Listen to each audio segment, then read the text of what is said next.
Greetings from Valuable Family. I just want to address a question asked by Christy from Colorado.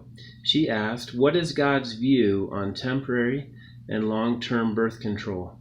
A good question, a challenging one.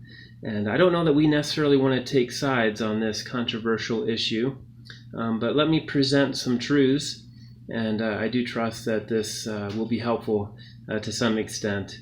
We know that God told Adam and Eve to be fruitful and multiply, and that children are a gift from God, entrusted into our care for 18 years for us to steward their growth in various areas of their life and to help them, to set them up for success in life to the best of our ability by the grace of God.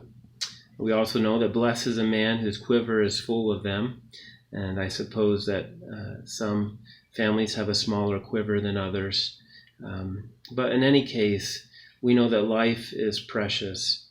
And we would say that if you do go the route of using birth control, that you would do some research and ask your doctor about how it works.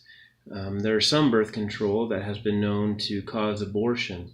And as Christians who value life from conception to natural death, we would recommend a form that prevents the fertilization of the egg, and certainly not recommend those that could cause an abortion. At the same time, I think it's wise to be open to the Lord. I don't think it's necessarily wrong or right. In some situations, it could be wrong. For one family, it could be wrong. For another family, it could be okay.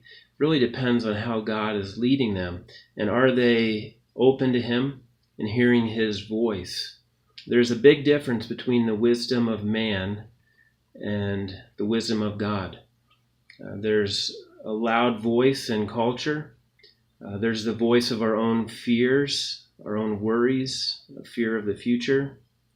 And so what voice are we listening to?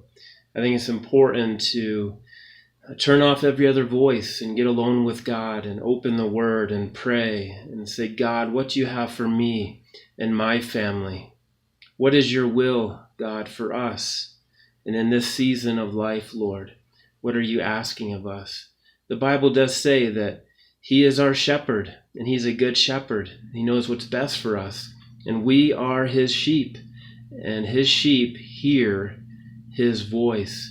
And so for every family, we would encourage them to listen to the Lord and to obey Him. And in that, you will be blessed, whether you have 1 to 10 children, or maybe no children at all. God knows, and His plan is a good plan. And I appreciate this question, Christy. Others that may listen into this, if you have some more questions or want some more details concerning the matter, feel free to message us or comment on this video, and we can provide some referrals or some recommendations more specifically to what your need is. But thank you again for listening in, and what a great question. Have a blessed day.